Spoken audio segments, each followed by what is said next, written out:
बोलिए तिराजी महाराज की जय।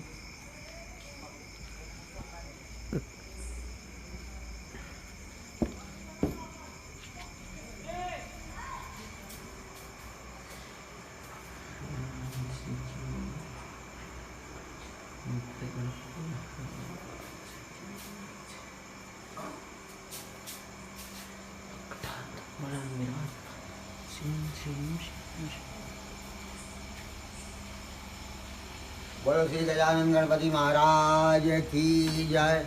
श्री हरि तमेव माता च पिता तमेव तमेव बंधु च सखा तमेव तमेव विद्या द्रविणं तमेव तमेव धर्मं देव देवम्। हरि ओम नमो असंख्य सहस्रमूर्ताय सहस्रपाद श्री शिरोवार्वे सहस्रनामे पुरुषाय सत्य सहस्रकोटि युगधर्णे नमः। ओम नमो शिवाय गुरुभ्यो नमः। ओम नमो भगवते वासुदेवाय नमः। ओम नमो भगवते सदाशिवाय नमः। ओम नमो भगवते गुरुदेवाय नमो नमः। ओम शांति शांति शांति। श्री गणेशाय नमः। श्री शंभो सदाशिवाय नमः। वंदे देव उमापति सुरगुरु वंदे जगत कारणम वंदे पन्नांगभूषणं वंदे पशुनापतिनं वंदे सूर्य सशक्तवाहिनी वंदे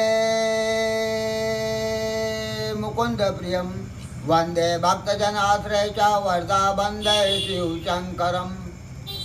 ओम महादेव शिवशंकर शंभो उमाकांत हर त्रिपुरारे मृत्युंजय वृषभध्वज शूलिना गंगाधर मुड मदनारे हर शिवशंकर गौरीशा वंदे गंगाधर मीशनम वंदे रुद्र पशुपतिशान कालाय काशीपुर नाथाय। जय शंभो शिवशंकर गौरी शंकर जय शंभो जय शंभो गौरी शंकर जय शंभो। भगवान महाकाल राजा का ध्यान कीजिए। आशित गिरिशम शयत कुंजल सिद्ध पात्र सुरतारु शाखा लेखनी पंचमुवी लिखित यदि गुरुचौ शारदा सर्वकाल तदापि गुणनामी च परनाय गति। ओम भूभस्व शंभो सदाशिवाय नमः। शुद्धोदकस्नानं समर्पयामि। ओम नमो शंभो सदाशिवाय नमः। पंचामृतं स्नानं समर्पयामि। ओम नमो भूवौ शंभो सदाशिवाय नमः। यज्ञो पवित्रं समर्पयामि। ओम भूवस्व शंभो सदाशिवाय नमः। गंधं गंध समर्पयामि। ओम भूवस्व शंभो सदाशिवाय नमः। क्षत्राणि समर्पयामि। ओम भूवस्व शंभो सदाशिवाय नमः। पुष्पमाला समर्पयामि। ओम भूवस्व शंभो सदाशिवाय नमः। श्रीफलं समर्पयामि। ओम भूवस्व शंभो सदाशिवाय नमः। धूप आग्रपयामि। ओम भुवस्वंभो सदाशिवाय नमः। दीपक दर्शयामि। ओम भुवस्व शंभो सदाशिवाय नमः। नैवेद्यं समर्पयामि। ओम भुवस्वंभो स्वयं श्री शंभो सदाशिवाय नमः। ऋतुफलानि समर्पयामि। ओम भुवस्व शंभो सदाशिवाय नमः। तांबूलं समर्पयामि। ओम भुवस्व शंभो सदाशिवाय नमः। श्रीफलं समर्पयामि। ओम नमो भगवते वासुदेवाय। ओम नमो पार्वती पते हर हर महादेव। बोलो भोलेनाथ की जय। उमापति महादेव की जय। गणेश जी की वंदना कीजिए। विघ्नेश्वराय वरदाय सुरप्रियाय लंबोदराय जगदुतियाय नागानयन श्रुति यग विभूषिताय गौरीसुताय गणनाथा नमो नमस्तुते। या कुंदाइंदु तुषारहार या शुभ्रवस्त्राव्रता या वीणा उदंडमंडित करा या श्वेत पद्मासना या ब्रह्मा शंकर प्रभु भीति देवे सदा वंदिता सामानुपातु सरस्वती भगवती निशे जड़ाय पहा। मंदार माल कुल तारकाय कपाल माल की शेखराय दिगंबराय च दिगंबराय नमः शिवाय च नमः शिवाय। गुरुर्ब्रह्मा गुरुर्विष्णु गुरुदेवो महेश्वरा गुरु साक्षात् परब्रह्म तस्मै श्री गुरुदेवाय नमो नमः। नमः शिवाय। ओम नमः शिवाय। हर हर भोले नमः शिवाय, नमः शिवाय, ओम नमः शिवाय, हर हर भोले नमः शिवाय, नमः शिवाय, ओम नमः शिवाय, हर हर भोले नमः शिवाय। श्री गणेशाय नमः। ओम नमो भगवते, ओम नमो भगवते वासुदेवाय नमः। ओम नमो पार्वती पते, हर हर महादेव। मनसा महादेव व्रत कथा प्रारंभ। ताम्रवती नगरी में राजा कुबेर रहते थे। राजा का नियम था कि प्रतिदिन भोलेनाथ की सेवा पूजा करने जाना। एक दिन देव योग से महादेव जी प्रसन्न हुए और कहा कि हे राजन, तुम प्रतिदिन मेरे मंदिर में पूजा अर्चना करने आते हो, अब तुम्हारी व्रत अवस्था हो गई है, इसीलिए आप घर बैठकर पूजन कर लिया करो। राजा ने कहा, महादेव, मैं घर बैठकर किसकी पूजा करूंगा?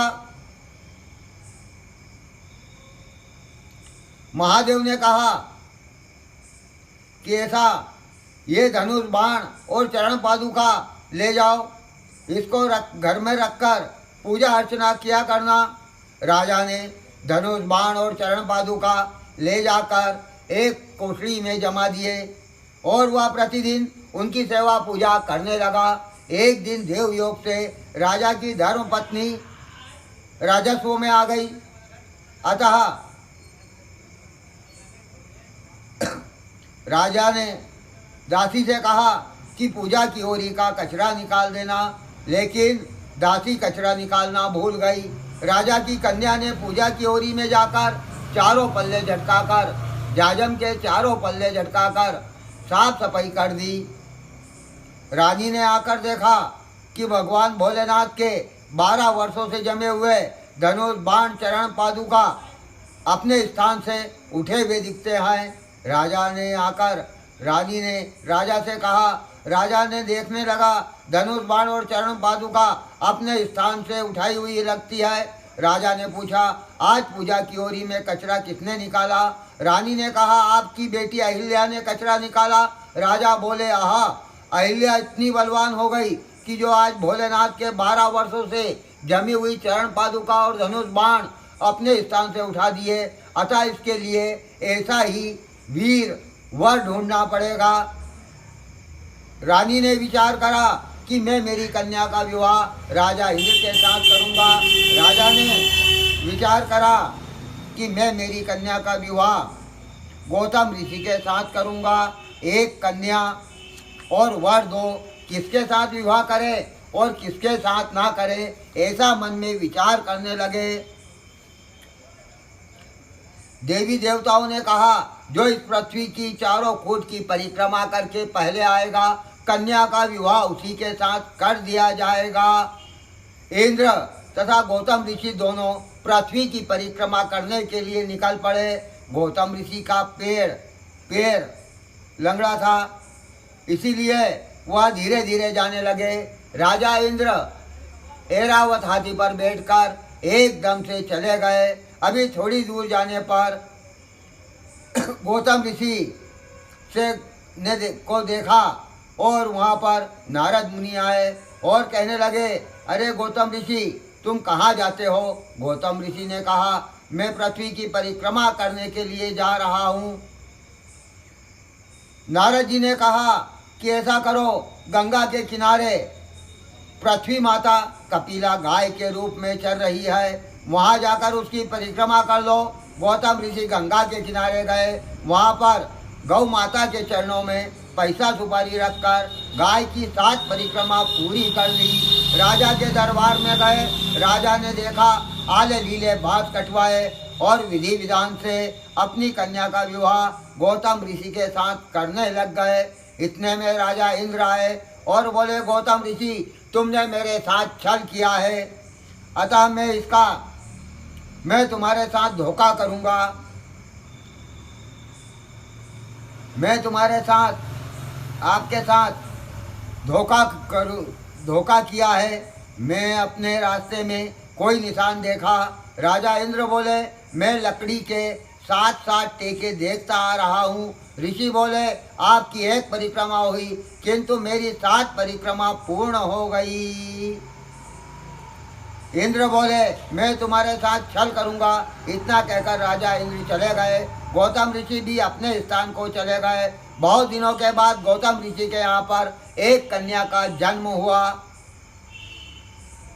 गौतम ऋषि ने उस कन्या का नामकरण अंजला रखा। कुछ दिनों के बाद राजा इंद्र को बात याद आई कि मुझे गौतम ऋषि की कुटिया पर जाकर छल करना है।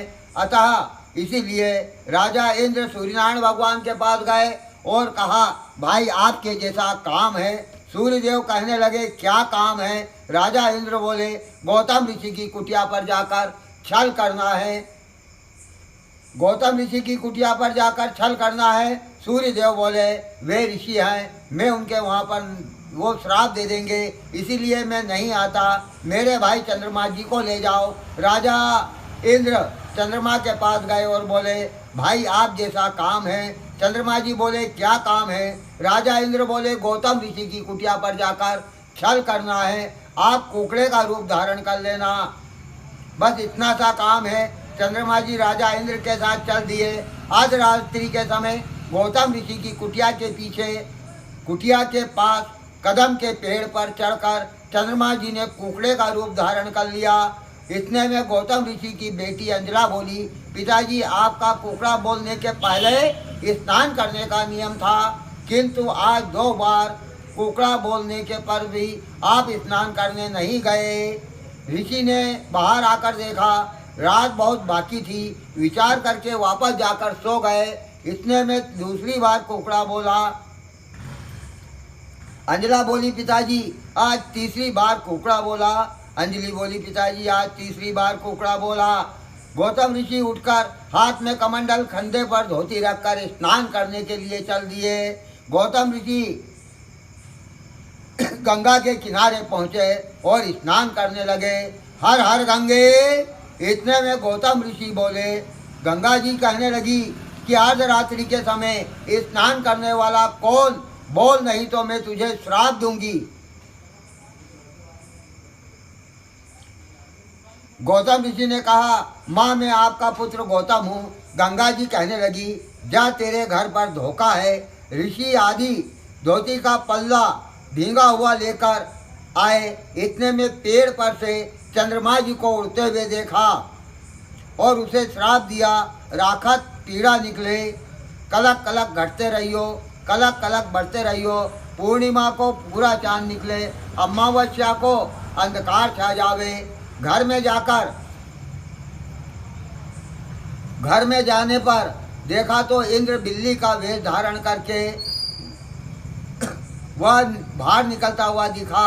उसको देखकर गौतम ऋषि ने कहा तेरे को राखत पीड़ा निकले, जा घर में जाकर पत्नी अहिल्या से पूछा घर में कौन आया था। अहिल्या ने कहा घर में कोई नहीं आया। ऋषि ने कहा उसको भी श्राप दे दिया, कहा कि गंगा के किनारे जाकर शिला बन जाए। अहिल्या ने कहा महाराज मेरा उद्धार कब होगा? तब ऋषि बोले रामा अवतार होगा, उस समय उनके चरणों की धूल लगने से तुम्हारा उद्धार होगा। फिर अंजला से पूछा बेटी घर में कौन आया था? अंजला बोली पिताजी घर में कोई नहीं आया। तब ऋषि ने उसको भी श्राप दे दिया, जा तुझे कुंवारा कलंक लगे, जा तुझे कुंवारा कलंक लगे, ऐसा श्राप दे दिया। किंतु अहिल्या बोली पिताजी आपने सबको श्राप दिया है, इसीलिए मैं भी आपको श्राप देती हूँ कि जाओ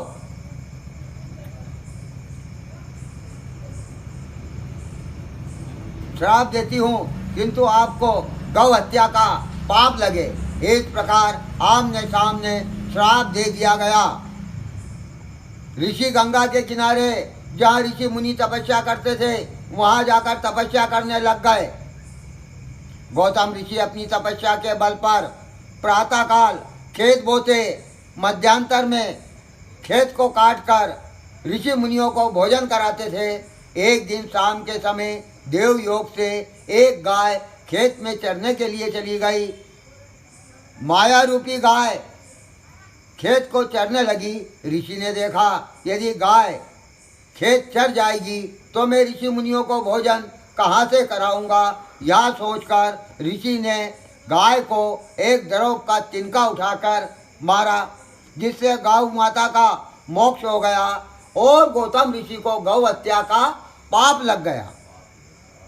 गौतम ऋषि गौ हत्या का पाप उतारने के लिए पृथ्वी का भ्रमण करने के लिए निकल गए, किंतु गौ हत्या का पाप नहीं उतरा। एक दिन सायंकाल के समय गौतम ऋषि एक गुजर के घर पहुँचे और एक डागले के ऊपर गुजर ने उनको विश्राम करने के लिए स्थान दे दिया। डागले के नीचे गाय और बैल बंधे हुए थे। मध्य रात्रि के समय गौ माता की वाचा खुली, कहा,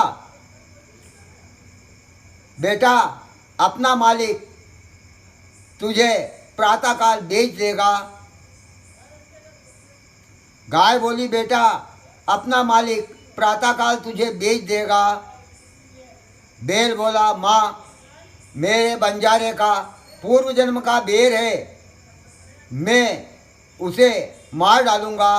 गाय बोली, बेटा अपने ऊपर जो गौतम ऋषि विश्राम कर रहे हैं उन पर गौ हत्या का पाप है। वो सारे संसार में भ्रमण करा लेकिन गौ हत्या का पाप नहीं उतरा। तू मनुष्य की हत्या करेगा तो यह पाप कहाँ पे उतारेगा। बलिया बोला, माँ जहाँ हम चरवाने जाएं वहाँ मंदाकिनी नदी बेवे है, वहाँ में स्नान करने से सब हत्या का पाप दूर हो जाए। गाय बोली, बेटा तू जान और तेरा धर्म जाने, मैं तो निर्दोष हूँ। गौतम ऋषि ने यह बात सुनी। प्रातःकाल मन में विचार रखा, इतने में बंजारे की वर्दा आई। गुजर के पास बोला कि बैल बेचना हो तो बेच, मैं खरीदने को तैयार हूँ। बंजारे ने बैल को मुँह मांगी कीमत देकर बलिया लेकर चल दिया। बलिया थोड़ी दूर तक गया और भुलारा हो गया और बंजारे को दौड़ा दौड़ा कर मार डाला। मंदाकिनी नदी में जाकर बलिया कूद गया।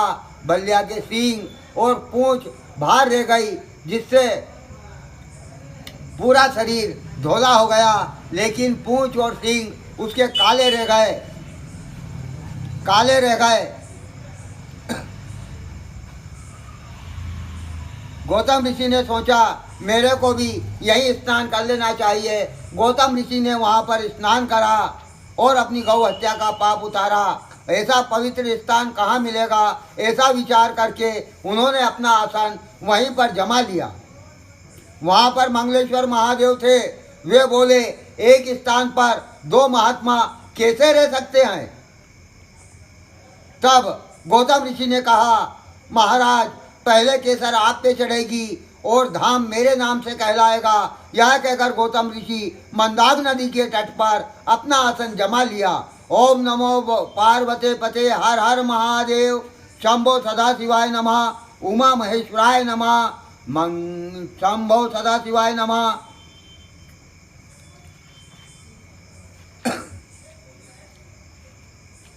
अब एक कथा भस्मासुर की आती है। एक ब्राह्मण था, उसने महादेव की अखंड तपस्या करी। तपस्या करने से महादेव प्रसन्न हो गए। बोले, बोल ब्राह्मण तुझे क्या चाहिए। ब्राह्मण बोला, पहले आप वचन दीजिए तब मैं आपसे कुछ मांगूंगा। महादेव ने प्रसन्न होकर वचन दे दिया, जो मांगेगा सो पाएगा। ब्राह्मण बोला, महाराज आपके हाथ में जो भस्म कंगन है यह मुझे दे दो। महादेव ने वचन में आकर भस्म कंगन उस ब्राह्मण को दे दिया।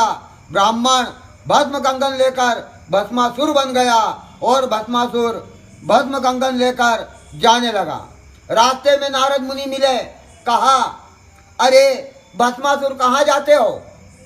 भस्मासुर कहने लगा, मैं त्रिलोकी का सभी देवी देवताओं को नष्ट कर दूंगा, भस्म कर दूंगा, त्रिलोकी पर राज्य करूंगा। नारद जी ने कहा, अरे भस्मासुर, जब तू त्रिलोकी को नष्ट कर देगा, सारे देवी देवताओं को भस्म कर देगा, तो राज्य किस पर करेगा।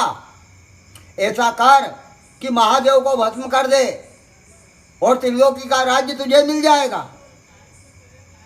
भस्मासुर ने सोचा, बहुत अच्छा। ऐसा विचार करके वह वापस कैलाश पर्वत पर गया।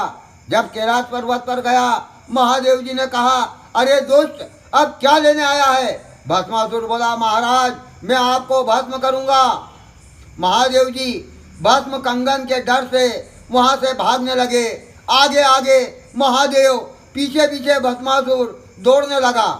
थोड़े समय जाने के बाद एक गुफा दिखाई दी।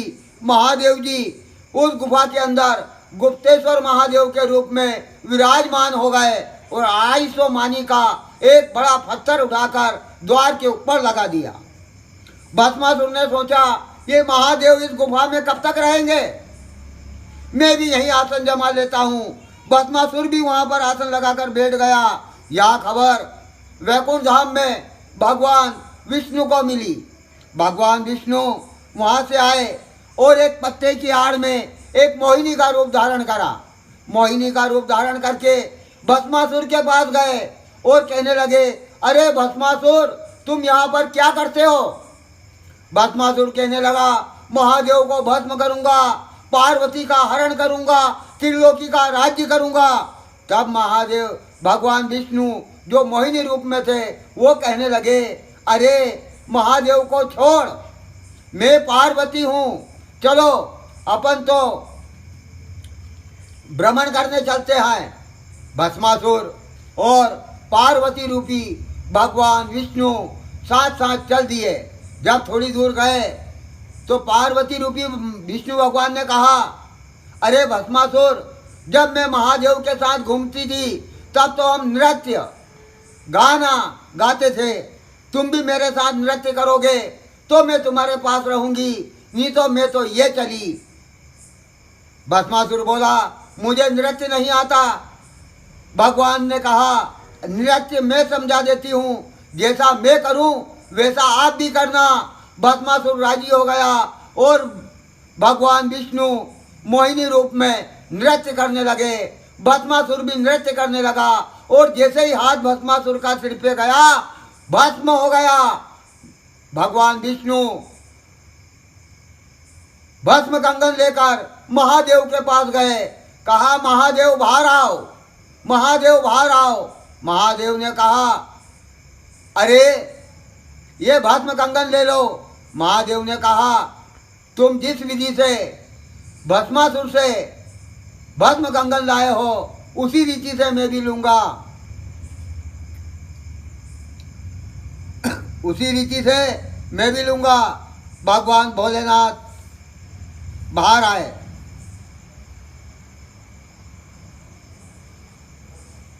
महादेव जी बोले, आप जिस रीति से लाए हो उसी रीति से मैं भी लूंगा। महादेव जी ने जिद पकड़ ली। भगवान विष्णु ने मोहिनी का रूप धारण करा। महादेव जी मोहित हो गए, उनका वीर उत्तेजित हो गया। वह जमीन पे रखे तो जमीन फट जाए, आसमान में रखे तो आसमान फट जाए, यह विचार करके एक केले के पत्ते की फोंगली बनाई और भगवान विष्णु और महादेव जी वो फोंगली लेकर गंगा के किनारे गए। अंजलि को देखकर उसके पास जाकर बोले, भाई पानी पिलाओ। अंजला पानी लेने के लिए गई। महादेव ने कहा, अरे तुमने गुरु करा कि नहीं करा। अंजला बोली, इस बियाबान जंगल में मेरा गुरु कौन, आप ही मेरे गुरु हैं। भगवान विष्णु ने सिर पर हाथ रखा और कान में महादेव की फोंगली फूंक दी। अंजला बोली, तुमने मेरे साथ छल करा है, मैं तुम्हें श्राप दूंगी। भगवान बोले, अरे तुम्हारे पिताजी ने तुमको श्राप दिया तो वह मृत्यु को प्राप्त हो गए, तुम श्राप मत दो। प्रातः काल सूर्य उदय के समय तुम्हें एक बलवान पुत्र उत्पन्न होगा। बलवान पुत्र उत्पन्न होगा। सूर्य की पहली किरण निकलते ही हनुमान जी कान से उत्पन्न हुए। हनुमान जी ने देखा कि मेरी माता ने मीठा मीठा मोदक मेरे खाने के लिए रखा है। अतः हनुमान जी ने छलांग लगाई और सूर्य को मुख में निगल लिया। जब सूर्य को मुख में निगल लिया, संसार में अंधकार हो गया। इंद्र ने धनुष बाण बुलाया और हनुमान जी के बाएं पैर पे चला दिया, जिससे हनुमान जी मूर्छित होकर गिर गए। जब हनुमान जी मूर्छित होकर गिर गए, पवन देव ने वायु बंद कर दी। संसार में त्राहिमाम मच गया और सारे देवी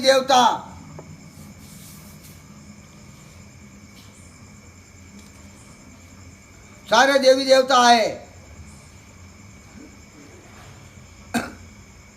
और हनुमान जी को मन चाहा वर देकर प्रसन्न करा। सूर्य को छोड़ दिया, पवन देव बहने लग गए, संसार में आनंद मंगल हो गया।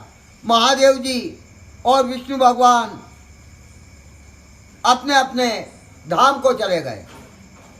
कुछ समय के बाद रामावतार हुआ। रामावतार में माँ अहिल्या का भगवान राम जी की चरणों की धूल लगने से उद्धार हो गया। भगवान विष्णु वैकुंठ धाम को चले गए। महादेव जी कैलाश पर्वत पर विराजमान थे और मन में विचार करा कि संसार का भ्रमण करने का बहुत समय हो गया, अतः अपने को संसार का भ्रमण करना चाहिए। अतः महादेव जी संसार का भ्रमण करने जाने लगे। माता पार्वती भी साथ में हो गई। माता पार्वती और महादेव जी नंदी पर सवार होकर मृत्यु लोक का भ्रमण करने के लिए चल दिए। चलते चलते दोपहर के समय एक बगीचा आया। रमणीय स्थान देखकर महादेव और पार्वती ने सोचा कि दोपहर का विश्राम इसी उपवन में कर लिया जाए। अतः महादेव और पार्वती नंदेश्वर को बिठाकर उस उपवन के अंदर आराम करने लगे। समय बिताने के लिए माता पार्वती और भोलेनाथ चौपड़ पासा खेलने लगे। हार जीत का फैसला कौन करे, अतः बागवान को बुलाया। कहा, अरे बागवान, जो जीते तो कहना जीता और जो हारे तो कहना हारा। बागवान हाँ हाँ करता रहा। पार्वती माता ने पासे फेंके और पार्वती माता जीत गई। बागवान ने देखा कि माता के पास तो कुछ भी नहीं है और महादेव के पास तो सांप बिच्छू है, ये कटा देगा। तो डर के मारे बागवान बोला, महादेव जी जीते और माता हारी।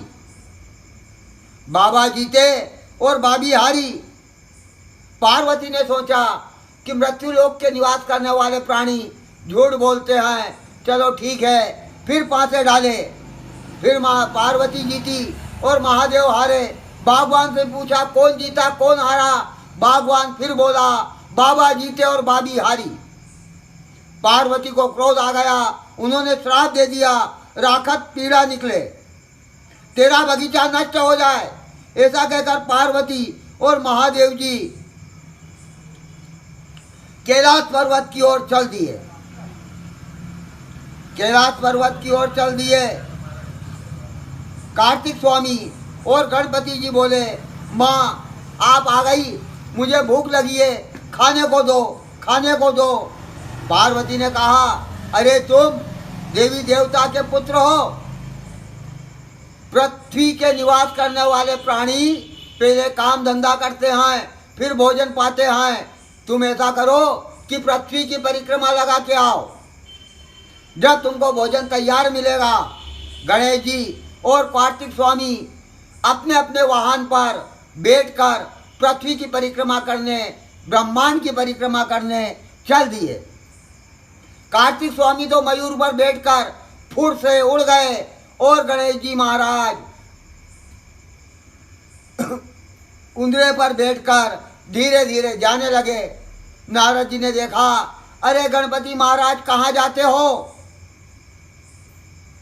गणेश जी ने कहा, मैं ब्रह्मांड की परिक्रमा करने जाता हूँ। नारद जी ने कहा, अरे ब्रह्मांड तो माता पिता के चरणों में होता है, तुम कहाँ पर जा रहे? गणेश जी वापस आए। माता पार्वती और महादेव के चरणों में नमस्कार करा और नमस्कार करके माता पार्वती और महादेव की 7 परिक्रमा पूरी करके बोला कि माता पिता के चरणों में ब्रह्मांड है। माता पार्वती प्रसन्न हो गई। मीठे मीठे मोदक गणपति महाराज को खाने के लिए मिल गए। इतने में कार्तिक स्वामी आए। बोले, मृत्यु लोक में छोटे बड़े का ख्याल किया जाता है, लेकिन अब तो देवी देवता भी छोटे बड़े का ख्याल करने लग गए। मुझको भोजन नहीं करना, मैं तो तपस्या करने जाऊंगा। कार्तिक स्वामी तपस्या करने के लिए चल दिए। रास्ते में एक मनसाराम नाम का ब्राह्मण मिला। बोला, महाराज आप कहाँ जाते हैं? कार्तिक स्वामी ने कहा, मैं तो तपस्या करने जाता हूँ। कि आप मेरे गुरु महाराज, मैं भी आपके साथ तपस्या करने चलूं? कार्तिक स्वामी और मनसाराम नाम के ब्राह्मण दोनों गंगा के किनारे जाकर तपस्या करने लग गए। गौतम ऋषि के श्राप के कारण राजा इंद्र का बुरा हाल था। राजा इंद्र का बहुत बुरा हाल था। उनकी दशा देखे नहीं जाती। सारे देवी देवता गौतम ऋषि के निकट गए। कहा, गौतम ऋषि, राजा इंद्र का श्राप वारो। गौतम ऋषि ने कहा, मैं श्राप देना जानता हूँ, वारना नहीं आता। सब ऋषि मुनियों ने, देवी देवताओं ने गौतम ऋषि की से प्रार्थना करी। तब गौतम ऋषि ने कहा कि मैं तुम्हें एक उपाय बताता हूँ। मैं तुम्हें एक उपाय बताता हूँ। मनसा महादेव का एक गुप्त व्रत है। मनसा महादेव का एक गुप्त व्रत है, उसको करने से आनंद हो जाएगा।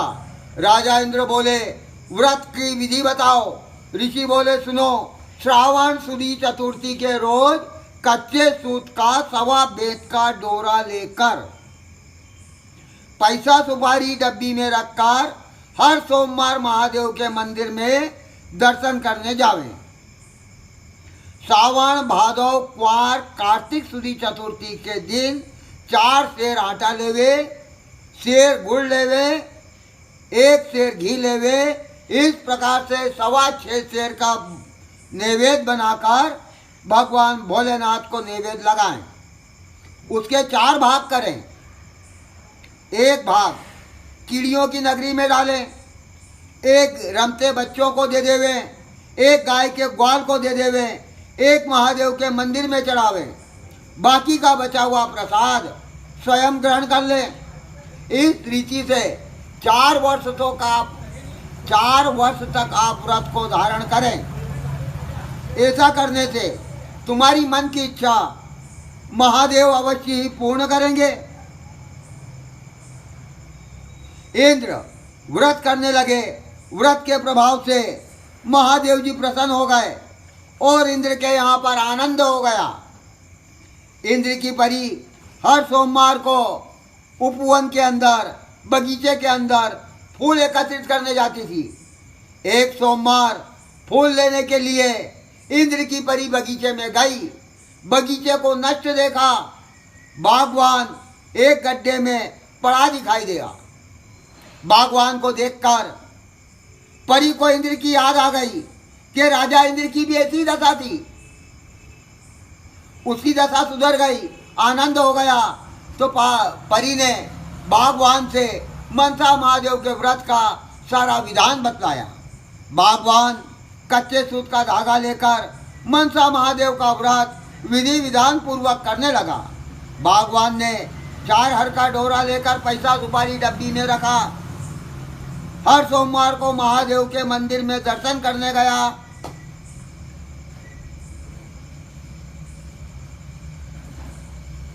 महादेव के मंदिर में दर्शन करने गया।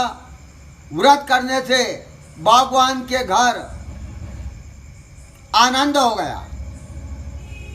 बगीचा हरा भरा हो गया, पहले से सवाया हो गया। बागवान प्रसन्नचित हो गया और बाग की देखभाल करने लगा।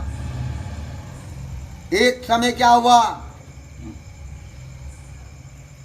महादेव जी ने सोचा मृत्यु लोक पे गए हुए काफी समय हो गया, अतः हमको मृत्यु लोक का भ्रमण करना चाहिए। महादेव जी मृत्यु लोक का भ्रमण करने के लिए इस पृथ्वी पर आने लगे।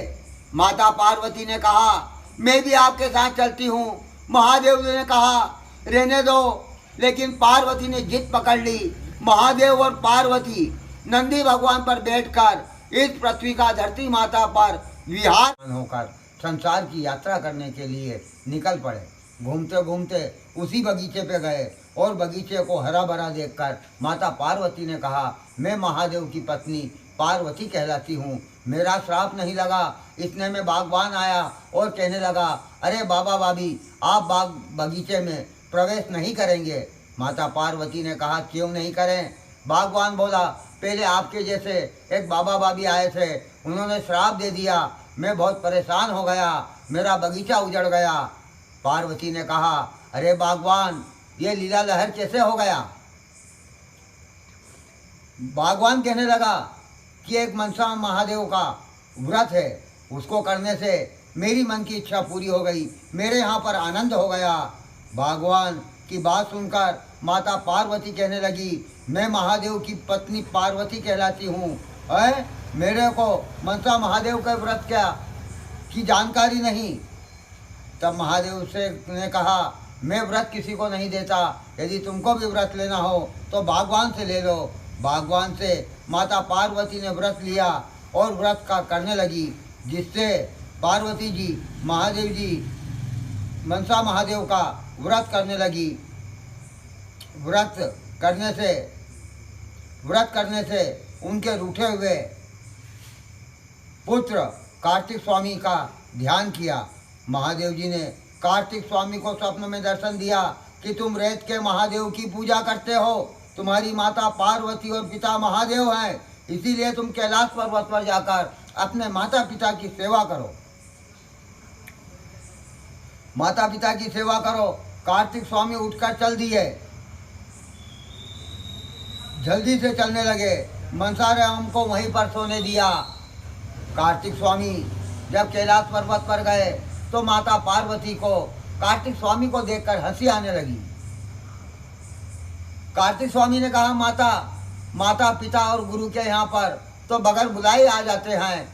माता पार्वती ने कहा, नहीं, मैंने तुम्हारे लिए व्रत किया था, मनसा महादेव का व्रत किया था, उस व्रत के प्रभाव से तुम आ गए।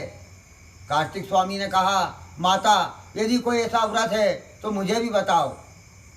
माता पार्वती से कार्तिक स्वामी ने व्रत धारण करा और मन में इच्छा प्रकट करी कि मेरा जो सेवक है मनसाराम, वह मेरे पास आ जाए।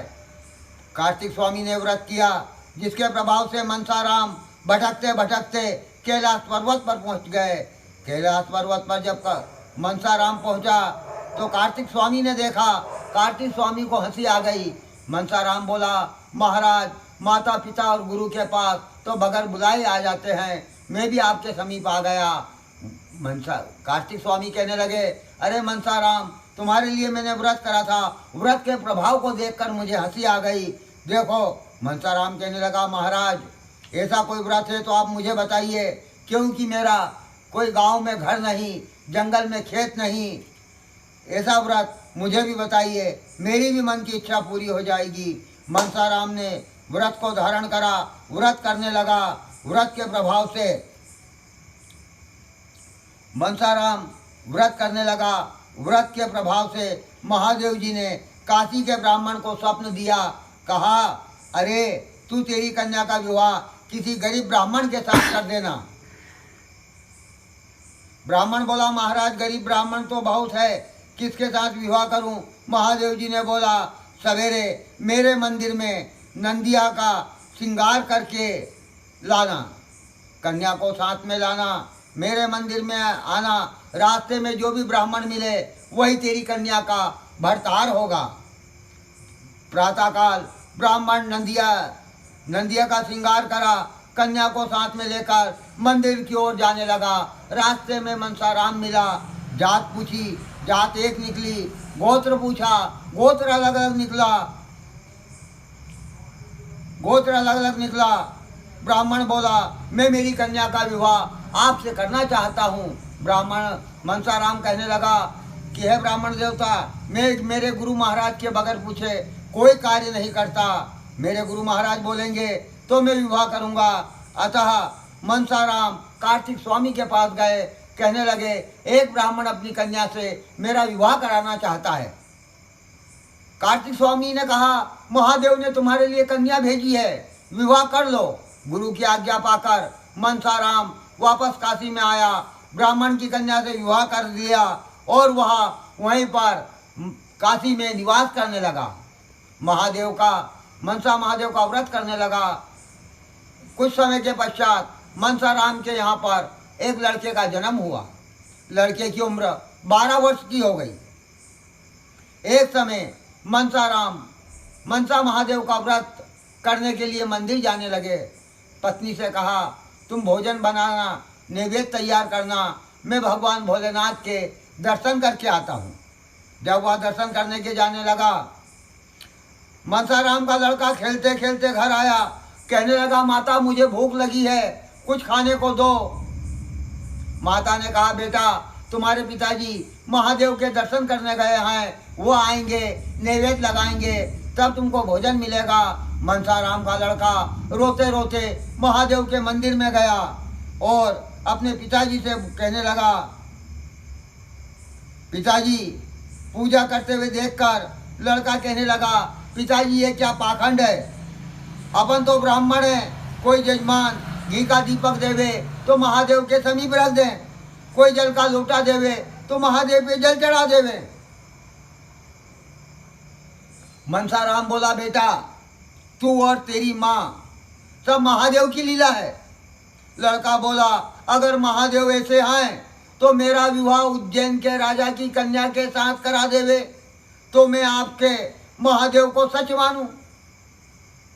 मनसा राम बोला, बेटा रीत की बात करो, अनरीति की नहीं। लड़का बोला, रीत की बात तो हर कोई करता है, अनरीति की बात करे वही मोटी बात है। मेरा विवाह उज्जैन के राजा की कन्या के साथ करे तो मैं महादेव को सच मानूं। मनसा राम बोला, बेटा तू भी मनसा महादेव का व्रत कर, तेरी इच्छा भी महादेव पूर्ण करेंगे।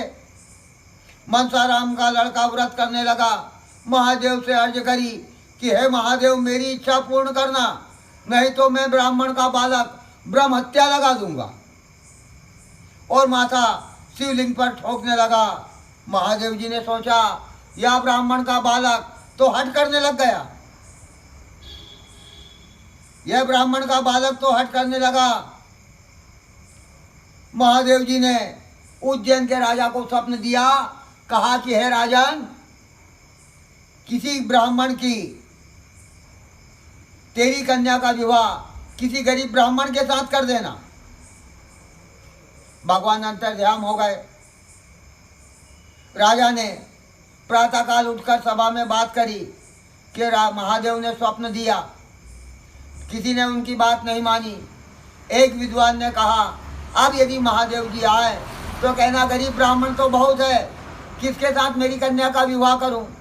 दूसरे दिन महादेव आए, कहा, हे राजन, तुम तुम्हारी कन्या का विवाह किसी गरीब ब्राह्मण के साथ कर देना। महादेव ने राजा ने कहा कि हे महादेव, गरीब ब्राह्मण तो बहुत है, मेरी कन्या का विवाह किसके साथ करूं।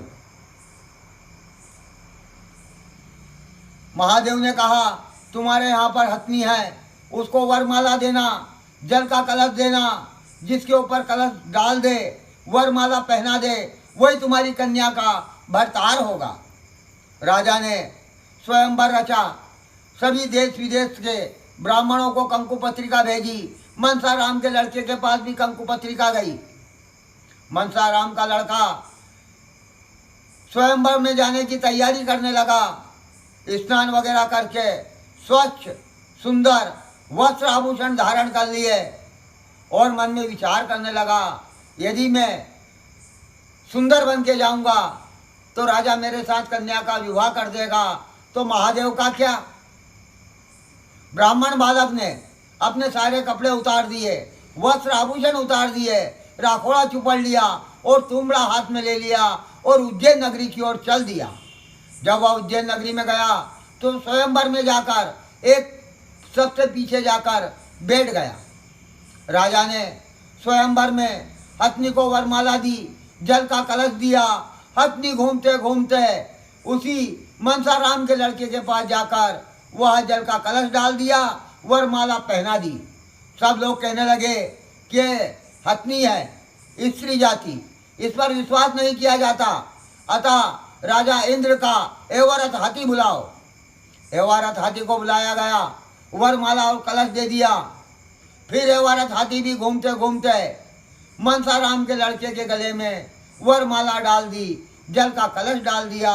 राजा उनके पास गया और कहने लगा कि आप मेरी कन्या का वर हैं, आप मेरी कन्या के वर हैं। राजा ने अगवाने पेड़ से लड़के के पास गए और कहने लगे, पहले मैंने आपका अपमान करा, आप हमें क्षमा कर दीजिए। लड़के को स्नान कराया, नए वस्त्र आभूषण दिए, आले लीले बांस कटाकर मनसाराम के लड़के के साथ अपनी कन्या का विवाह कर दिया। पहले पहरे में जो देना था वो दे दिया, दूसरे पहरे में राजपाट दे दिया और तीसरे पहरे के अंदर सारा मंगल फेरे होने लगे और तीसरे फेरे में सब कुछ देकर राजा रानी उसको राज सुपुर्द कर दिया और काशी नगरी में तपस्या करने चले गए। ओम नमो पार्वती पते हर हर महादेव शंभो भोलेनाथ त्रिकालदशी त्रिभुवन के वासी कैलासी मृत्युंजय महारुद्र त्राहि मामा शरणागत जन्म मृत्यु जरा व्याधि पीड़ित कर्म बंधने। मनसाराम का लड़का राज्य करने लगा। कार्तिक सुदी चतुर्थी का व्रत उजमाना भूल गया। महादेव जी ने सोचा ब्राह्मण का बालक है, राजपाट मिल गया, इसलिए ये व्रत करना भूल गया, चलो इसको एक बार याद दिला देते हैं। महादेव ने ब्राह्मण का रूप धारण करा, राजा के दरवाजे पर जाकर आवाज लगाई, कार्तिक सुदी चतुर्थी वर्तमान। जड़ राजा को याद आ गई कि आज मेरा व्रत का उद्यापन है, अतः मनसाराम का लड़का व्रत का उद्यापन करने के लिए रानी के महल में गया। कहने लगा, 6.25 शेर का भगवान भोलेनाथ का नैवेद्य तैयार कर दो। रानी ने सोचा, 6.25 शेर का प्रसाद मैं किसको दूंगी। रानी ने 6.25 मनासे का नैवेद्य बनाया और एक कोठरी के अंदर भर दिया। मनसाराम का लड़का महादेव का पूजन करके जब घर आया, रानी से कहा कि भगवान भोलेनाथ का 6.25 शेर का नैवेद्य कहाँ है। रानी ने चाबी का गुच्छा फेंक दिया, कहा ये कोठरी के अंदर 6.25 मनासे का नैवेद्य भरा हुआ है। मनसाराम का लड़का कहने लगा, महादेव का 6.25 शेर का नैवेद्य कहाँ है। बोले, मेरे राज्य में 6.25 शेर का प्रसाद नहीं बनता, 6.25 मनासे का प्रसाद बना लिया है। राजा ने क्रोध में आकर ओरी की ओर देखा और इधर उधर नजर डाली। एक गेहूं का दाना था, उसके 5 हिस्से करे, 4 भाग चारों दिशा में उड़ा दिया, 5वां हिस्सा मुंह में रखा और ढेरासन करके 4 भाग 4 दिशा में फेंक दिए। 1 भाग मुख में रखा और महादेव से अर्ज करी, कहा जिसने तेरे व्रत भंग करा वो जाने ना आप जानो, मैं तो निर्दोष हूँ। ऐसा कहकर राजा महादेव जी ने रानी को स्वप्न दिया, कहा जब तू कुंवारी थी तो मेरे दर्शन करने आया करती थी, आज तेरा विवाह हो गया, तुझे अभिमान हो गया, प्रातःकाल ही मेरे मंदिर में दर्शन करने आना। प्रातःकाल रानी ने राजा से आज्ञा प्राप्त करी कि मैं महादेव के दर्शन करने जाऊंगी। राजा बोले, खुशी से जाओ। रानी दासियों को साथ में लेकर मंदिर की ओर चल दी। जब रानी मंदिर की ओर जाने लगी, जैसे जैसे वो मंदिर के निकट जाती, मंदिर पीछे हटता जाता। रानी ने विचार करा कि दासियों के अंदर कुछ ऐब होगा, अतः दासियों को छोड़कर पूजा की थाली लेकर रानी इकल्ली भगवान के मंदिर की ओर जाने लगी।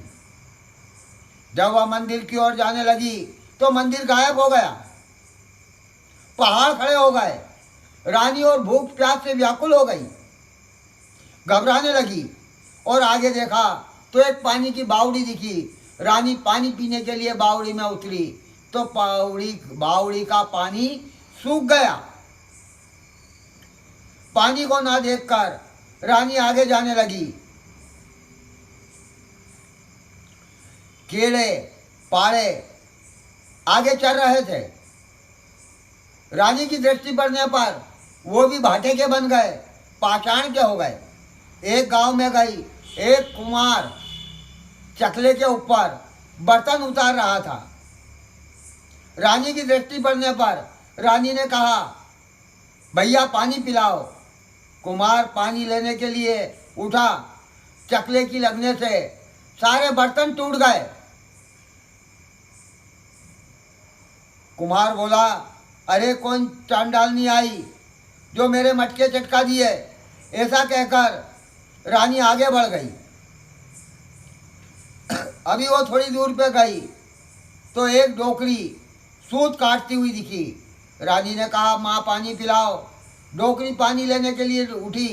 रेटिए की लगने से डोकरी वहीं पर गिर गई। रानी ने सोचा, गांव में मेरा विवाद हो गया, मुझे जंगल में चले जाना चाहिए, कोई जंगली पशु मेरा भक्षण कर लेंगे। ऐसा विचार करके रानी जंगल में गई। बाघ और चीते के पास गई तो वो पाषाण के बन गए, भाटे के बन गए। आगे सांप और गोइरा लड़ रहे थे। उनको रानी ने देखा तो वो भी भाटे के हो गए। रानी गंगा के किनारे गई तो गंगा जी का पानी गायब हो गया। जहाँ पर ऋषि मुनि तपस्या करते थे उनकी धोतियाँ आकाश में उड़ रही थी। वो धोतियाँ पे नजर पड़ने से जमीन पर गिर गई। ऋषि मुनियों के पास जाकर रानी ने कहा, महाराज पानी पिलाओ। ऋषि लोग बोले, गंगा बह रही है, पानी पी लो। रानी गंगा के किनारे गई तो पानी सूख गया। ऋषि मुनियों से कहा, जल पीना है। ऋषि मुनियों ने कहा, आगे ध्रुवा ऋषि का आश्रम है, वहाँ पर चली जाओ, वो जल आपको पिलाएंगे। रानी ध्रुवा ऋषि के आश्रम पर गई। कहा, महाराज पानी पिलाओ। ऋषि ने बोला, है कमंडल भरा है, पानी पी लो। रानी ने कमंडल में देखा तो उसके 12 मुंह के कीड़े नजर आने लगे तैरते हुए। रानी ने कहा, महाराज इसमें तो कीड़े हैं। महाराज ने कहा, दूसरा कमंडल है। दूसरे कमंडल में रानी ने देखा तो उसके अंदर रक्त और पस दिखाई दिया। रानी ने कहा, महाराज इसमें तो रक्त और पस है, मुझे पानी पीना है। ऋषि ने पानी के लिए अंजलि भर पानी लिया और मंत्र पढ़ा। 12 मेघ हाजिर हो गए। मेघ बोले, महाराज बोलो क्या आज्ञा है। ध्रुवा ऋषि ने कहा, इस बाई के मुंह में जल बरसाओ। मेघ बोले, महाराज हम में से एक भी बरसे तो दुनिया उलट पुलट हो जाए, किंतु इस बाई ने महादेव का श्राप है। ऋषि बोले, महादेव के पास चलो। वहाँ से 12 मेघ, बाई और ऋषि, इस प्रकार 14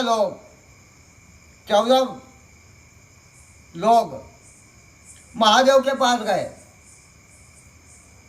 वहाँ पर गणेश और कार्तिक के पहरा दे रहे थे। उन्होंने कहा, महादेव जी से अर्ज करी कि हम 14 लोग महादेव जी से मिलने आए हैं। महादेव जी ने कहा, तेरा को आने दो, बाई को मत आने देना। ऋषि कहने लगे, इस बाई के कारण तो हम आए हैं, हम तो अपने अपने आसन पर विराजमान थे, हम तो अपने अपने आसन पर विराजमान थे, किंतु इस बाई के कारण ही आना पड़ा। महादेव जी बोले, अच्छा आने दो। ऋषि बोले, महाराज इस बाई को पानी पिलाओ। महादेव जी बोले, इस बाई ने इसके पति के व्रत को भंग किया, इसीलिए यह व्रत वापस करे तो पानी पी सकती है। महादेव जी ने कहा कि ये बाई रानी वापस जाकर व्रत करना मंजूर करे तो बाई को अपनी चीटी अंगली मुंह में ले। तो कहा, बाई ने चीटी अंगली मुख में ले ली। प्यास मिट गई, अमृत जैसी डकार आ गई। महादेव जी ने ध्रुवा ऋषि से कहा, इस बाई को अपने आश्रम पर ले जाओ, प्रातःकाल इसका स्वामी आएगा और इसे ले जाएगा। ऋषि बाई को आश्रम पर ले आए। महादेव जी ने राजा को स्वप्न दिया। कहा, राजन तू तेरी रानी को ध्रुव ऋषि के आश्रम से ले आना। राजा कहने लगा कि है महाराज, जो ले गया था वही वापस लाए। महादेव ने कहा चुपचाप ले आना, नहीं तो मैं तेरा सर्वथा नाश कर दूंगा। राजा प्रातःकाल ध्रुव ऋषि के आश्रम पर गए कि महाराज आपकी दासी को भेजो। ऋषि ने कहा ले जाओ।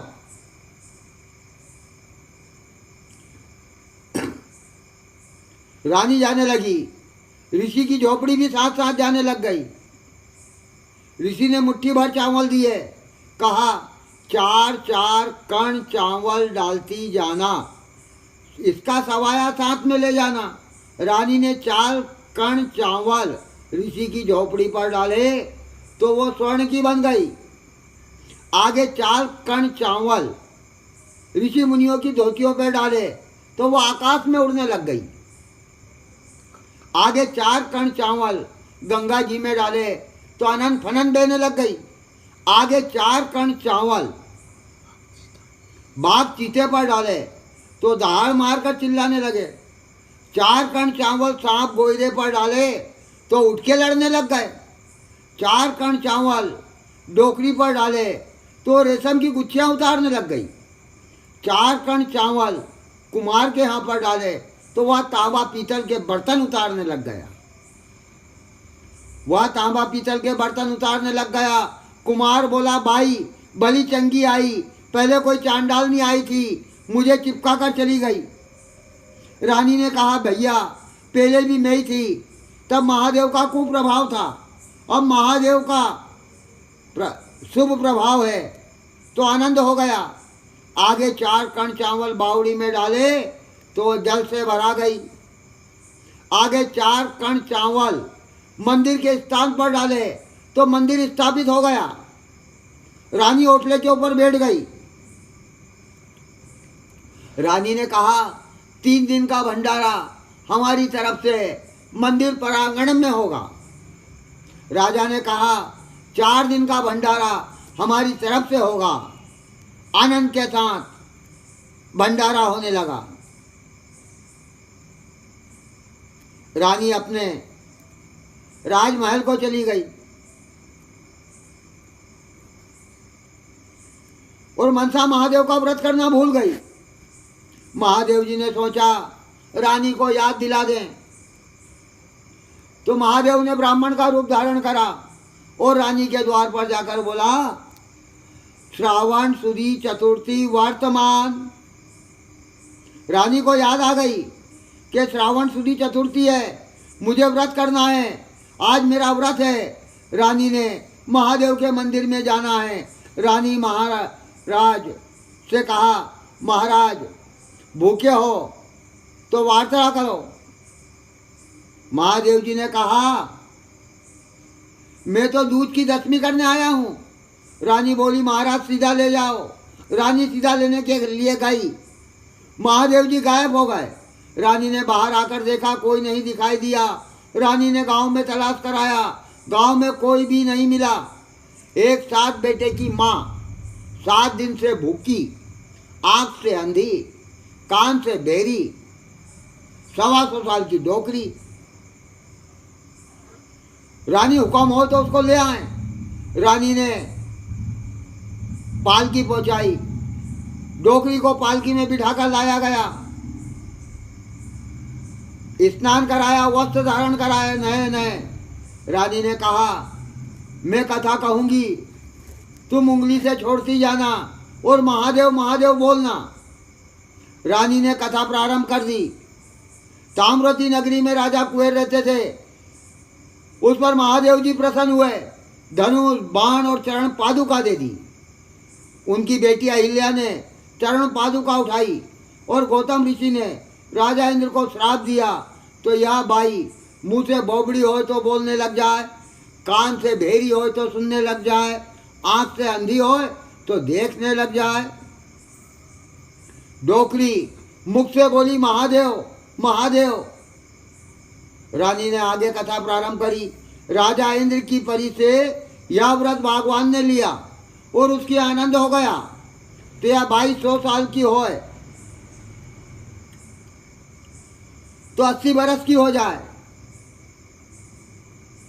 भगवान से यह व्रत माता पार्वती ने लिया और कार्तिक स्वामी मिले हो तो यह बाई 80 बरस की होए तो 60 बरस की हो जाए। माता पार्वती से यह व्रत कार्तिक स्वामी ने लिया और मनसाराम मिला हो तो यह बाई 60 बरस की होए तो 40 बरस की हो जाए। यह बाई 40 बरस की हो गई। कार्तिक स्वामी से यह व्रत मनसाराम ने लिया, चारों तरफ आनंद हो गया तो यह बाई 40 बरस की होए तो 20 बरस की हो जाए। बाई 20 बरस की हो गई।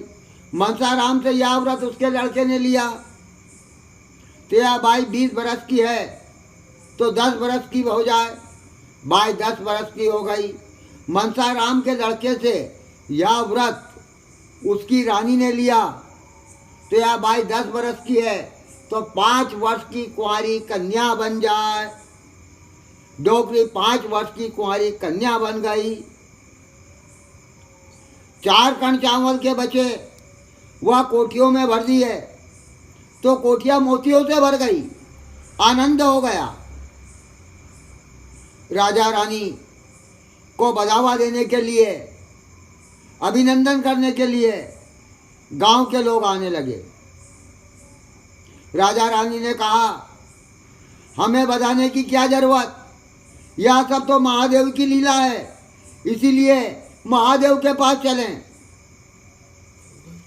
और महादेव के मंदिर में पहुंचे, महादेव से विनती करी, महाराज पहले आप मेरे ऊपर जैसे टूटमान हुए ऐसे किसी पर टूटमान मत होना।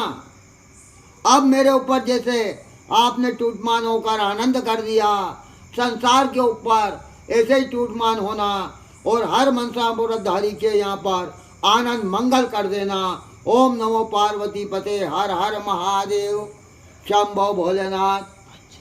अच्युतम केशवम श्री राम नारायणम कृष्ण दामोदरम वासुदेवम हरे, श्रीधरम श्री माधवम श्री गोपिका वल्लभम जानकी विनायकम श्री रामचंद्रम हरे। बोलो राजाधिराज रामचंद्र भगवान की जय, उमा महेश्वर भगवान की जय, सत्यवीर तेजाजी महाराज की जय, लाल भाई फुलबाई देवी की जय, भक्त वत्सल्य भगवान की जय, अपने अपने गुरु महाराज की जय। धर्म की जय, धर्म की जय हो, अधर्म का नाश हो, प्राणियों में सद्भावना हो, विश्व का कल्याण हो, भक्त और भगवान की जय। मंगलम नमः शिवाय, ओम नमः शिवाय, हरे हरि भोले नमः शिवाय, नमः शिवाय, ओम नमः शिवाय, हरि हरि भोले नमः शिवाय। मृत्युंजय महारुद्र त्राहि मम शरणागत, जन्म मृत्यु जरा व्याधि पीड़िते कर्म बंधने नमः शिवाय।